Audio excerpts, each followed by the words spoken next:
la nueva república, la democracia, tal. Y ahí ocurre un hecho en un estado de la Amazona occidental, que es Acre, en el que asesinan a un líder sindical.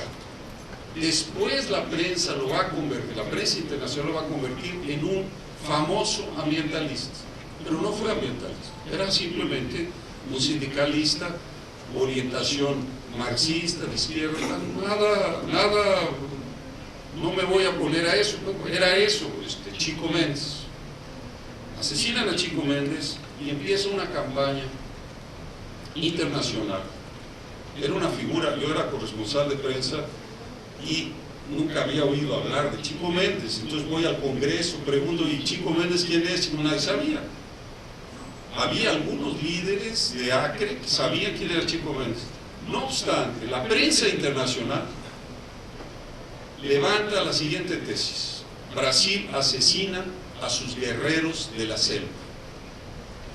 Han cometido un acto de asesinato comparable a Martin Luther King o al presidente John F. Kennedy. Dije, bueno, déjame un segundo, aquí hay algo. Aquí hay algo que nosotros tenemos que investigar. Y la gente me pregunta, bueno, ¿y por qué tú, siendo mexicano, estás dando esa batalla en Brasil en relación a denunciar esa cuestión de ONGs? Y yo digo, miren, yo todavía soy de la vieja guardia que cree en la conciencia. Yo vi esto, nos pusimos a investigar, mi mujer y yo, Silvia Palacios, y van a verla aparecer los libros, ella podría estar aquí conmigo, si nomás tenemos hijos y tenemos que dividirnos el trabajo, pero eso nos llevó a decir, espera, aquí hay alguna cuestión que no está correcta. Y entonces nos fuimos a investigar quién era el movimiento ambientalista, porque condenaron, Brasil fue juzgado en una corte internacional de que estaba, después vinieron las quemadas en el Amazonas, Brasil no tiene competencia para cuidar su territorio, el Amazonas es una reserva de la humanidad, etcétera, etcétera, el pulmón del mundo, cosa que es una falsedad. El Amazonas consume todo el oxígeno que produce y no sale de ahí nada para alimentar ninguna pero eso era un hito, había que internacionalizar la región.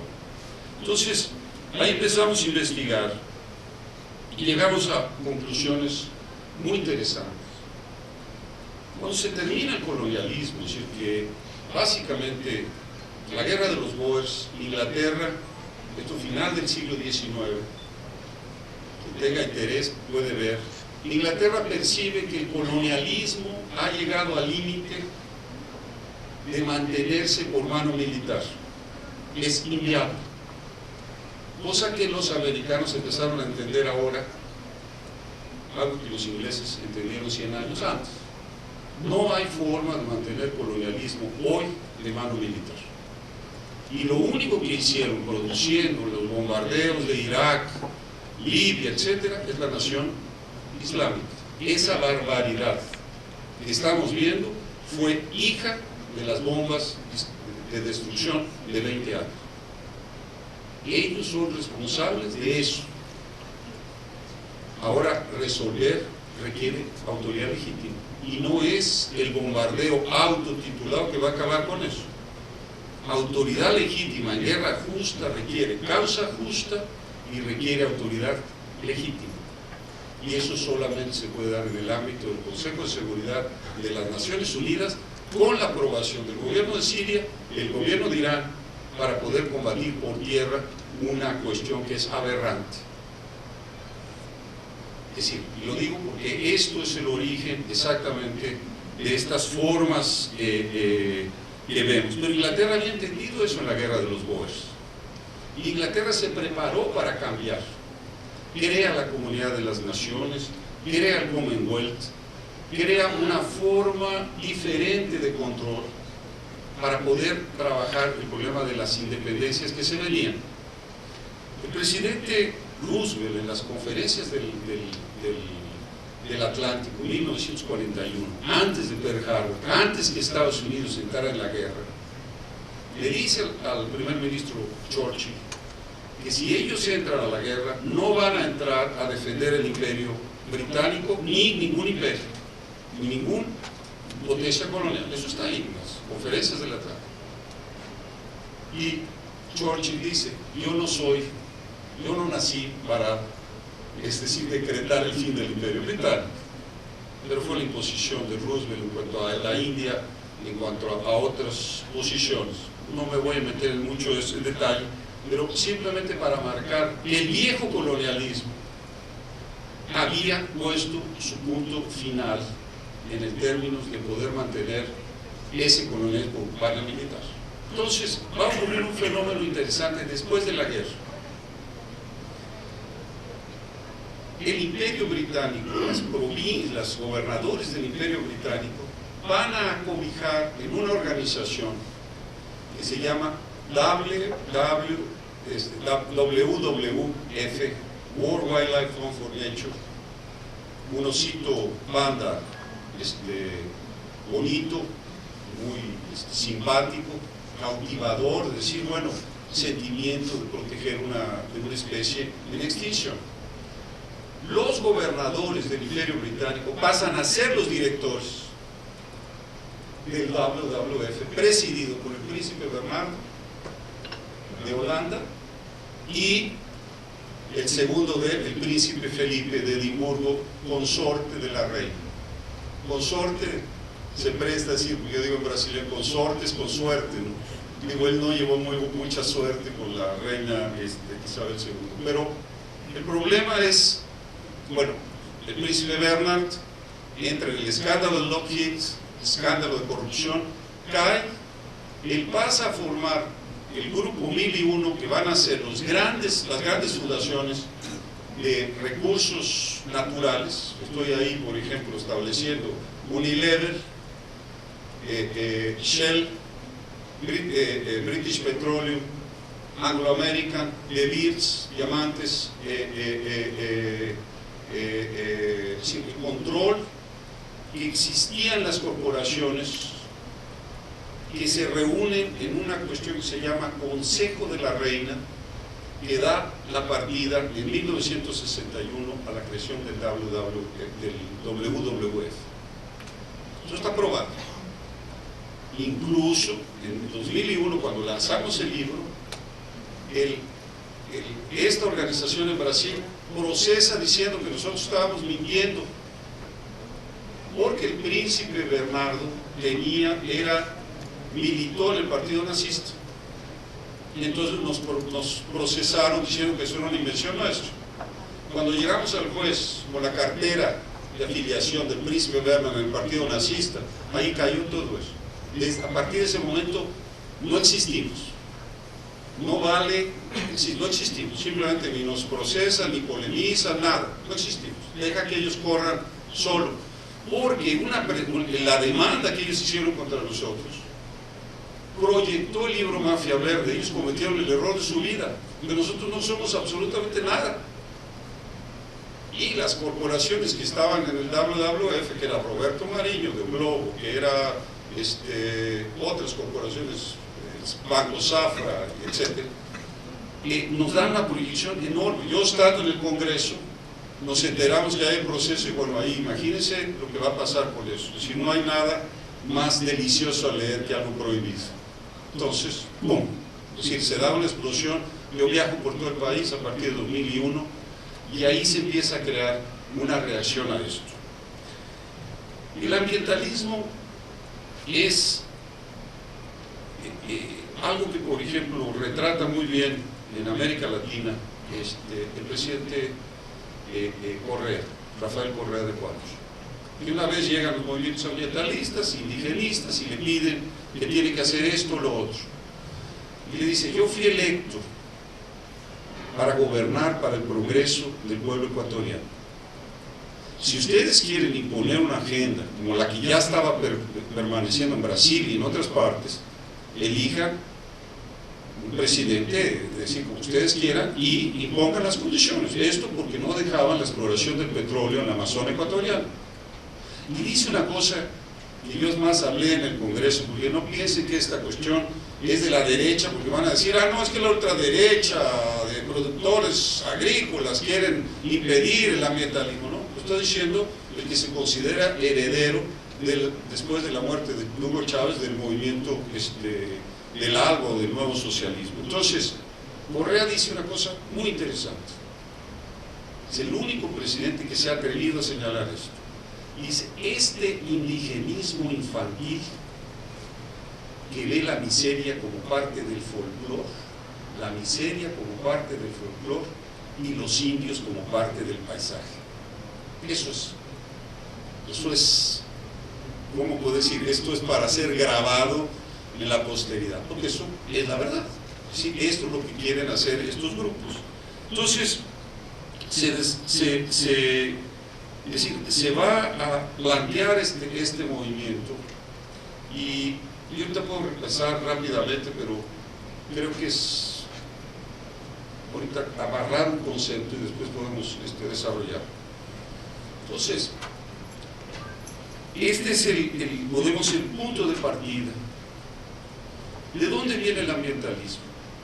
Yo digo ambientalismo, no la defensa del medio ambiente. El problema es que todo ser humano que realmente se preste, como se considere ser humano, no puede estar contra el medio ambiente, no puede estar contra los pueblos indígenas. El problema es utilizar, es como los derechos humanos cuando se quieren manipular para poder golpear una nación, ¿no? Nadie está contra los derechos humanos. Y yo diría una cosa, nunca se habló tanto de derechos humanos y de derechos humanitarios como en este periodo. Nunca se habló tanto de derechos humanos y de derechos humanitarios como los que estamos acostumbrados a ver, y nunca se violó, y no hemos visto jamás en la historia las condiciones de miseria y de violación de derechos humanos. Esto está retratado, por ejemplo, en una frase de Dostoyevsky en Los Hermanos Karamazov, en el que en ese momento que él describe un elemento semejante en Rusia, dice así, es como aquel que dice, personaje dice, entre más amo a la humanidad, más odio a las personas particulares. Es un poco la ideología. Entre más amo a la humanidad, más odio a lo particular, la persona particular. No están preocupados en las personas particulares, no están preocupados en los indígenas, porque nadie que conoce el Amazonas piensa que hay condiciones en la selva de dignidad, porque la media de edad, la expectativa de vida en un indígena es 30 años. Ustedes ven esos indígenas ya de personas que ya están envejecidas, no tienen 30 años. Son las condiciones climáticas terribles. Los ambientalistas radicales, si nosotros tuviéramos recursos suficientes, les invitaríamos gratuitamente a un curso de 30 días en la selva, sin aire acondicionado, en una maloca, como se llaman, las chozas de los indígenas. Se lo garantizo que no quedaría un ambientalista vivo o un ambientalista convencido, porque son condiciones terribles. El Amazonas es muy bonito navegar en un barquito de aire acondicionado, en una cuestión, o pasar unos días, cazar unas cuestiones, pero vivir en la selva es una cuestión complicada. Entonces, la manipulación de la cuestión indígena o de la cuestión ambiental tiene que ver exactamente en ir minando, ¿no?, a las estructuras del Estado soberano, ¿no? Es decir, ir minando.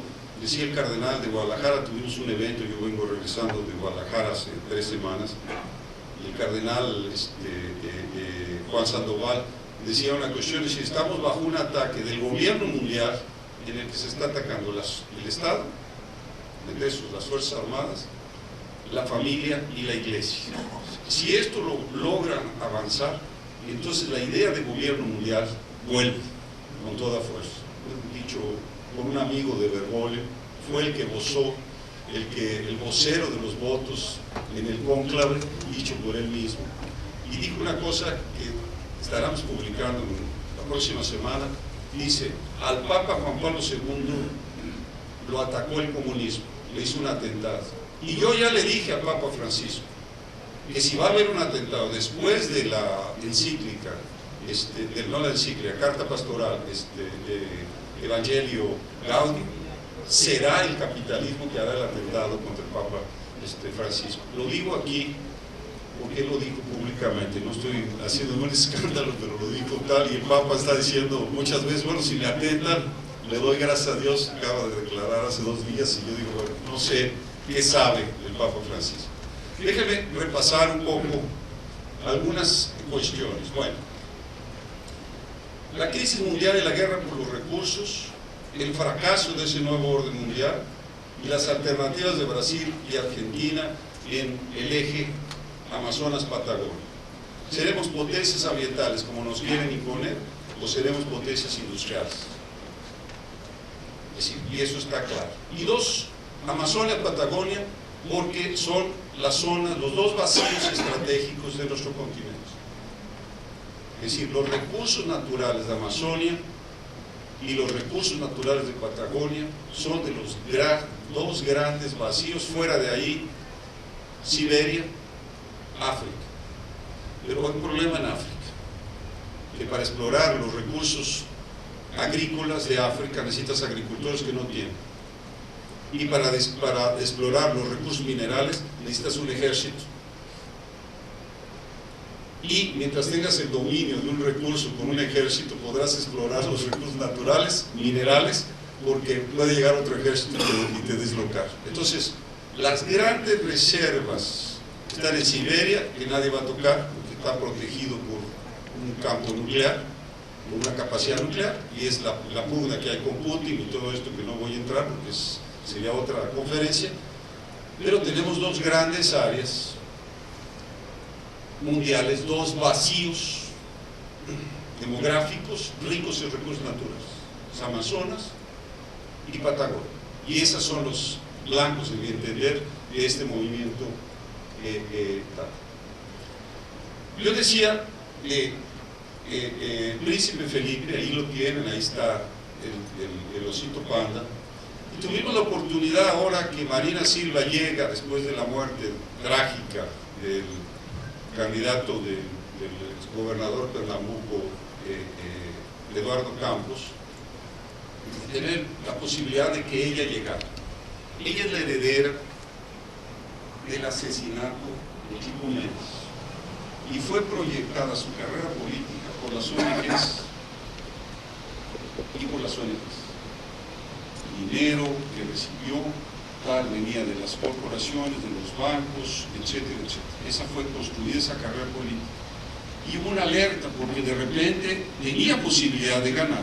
Este folleto se publicó en función de la elección, porque nosotros no intervenimos en el proceso, eso no era adherir a nada, simplemente alertar que estábamos en una posibilidad de que una creación del proceso ambientalista indigenista podía llegar al poder, y eso era muy grave.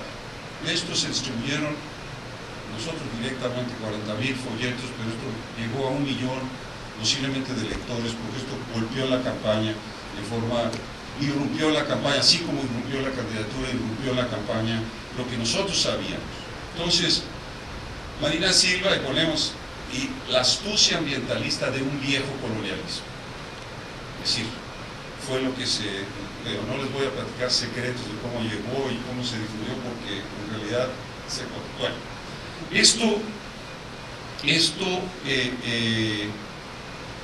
decir, el ambientalismo va a surgir exactamente a partir de la creación básicamente del nuevo orden mundial. Es cuando aparece nuevamente la Carta Ambientalista, ¿no? Que es las viejas tesis básicamente malthusianas: eugenia, mejoramiento racial, que después de la experiencia de Hitler nadie hablaría de higiene racial, que era lo que se hablaba, pero las redes que van a crear el movimiento ambientalista, por ejemplo, Julian Huxley en la UNESCO, Julian Huxley en el WWF y otras instituciones. Julian Huxley, que es parte de esa intelectualidad colonial inglesa, va a ser elemento crucial para transformar la eugenia y el malthusianismo en el nuevo ambientalismo. Acuérdense que Julian Huxley era el vicepresidente de la Sociedad Eugenésica. Entonces, esto es lo que se va a producir. Ahora, no voy a entrar en muchas cuestiones, simplemente disminuir el poder de los estados nacionales como productores de desarrollo socioeconómico para ser ocupado por agentes privados, ONGs, concepto de soberanía limitada a través de pretextos ambientales, indigenismo, derechos humanos, etc.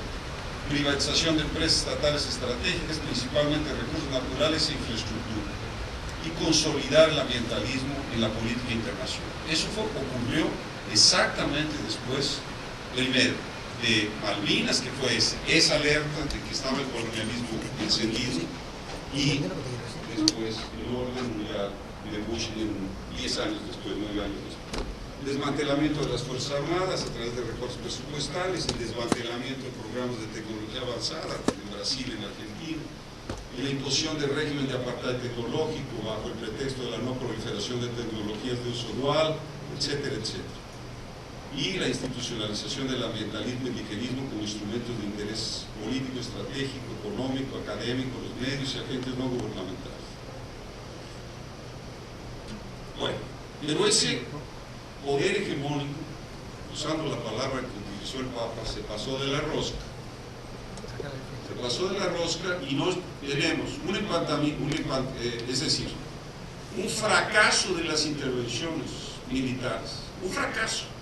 Destruyeron Irak, destruyeron Afganistán, destruyeron Libia, y estaban a punto de destruir a Siria hasta que intervino el Papa Francisco y Putin en la negociación para decir, paren de bombardear. Es decir, pero ya se había creado lo que ellos alimentaron, porque las fuerzas del Estado Islámico fueron entrenadas supuestamente para combatir primero a Gaddafi y después al presidente Assad. Entonces, vean esta circunstancia. Y hay la emergencia de nuevos protagonistas, y yo me refiero básicamente a China, India, Rusia, Brasil y Turquía, pero principalmente China y Rusia, que están emergiendo. Y que son, claramente, yo no voy a defender el modelo chino, yo creo que hay que protegerse del libre comercio, y hay que proteger la industria nacional de las manufacturas y del dumping que está viniendo por el lado de China, si no hay ninguna cuestión de alineación política o económica. Y empieza a haber desprestigio de la cuestión indígena, ambientalista a nivel global. Bueno, entonces, básicamente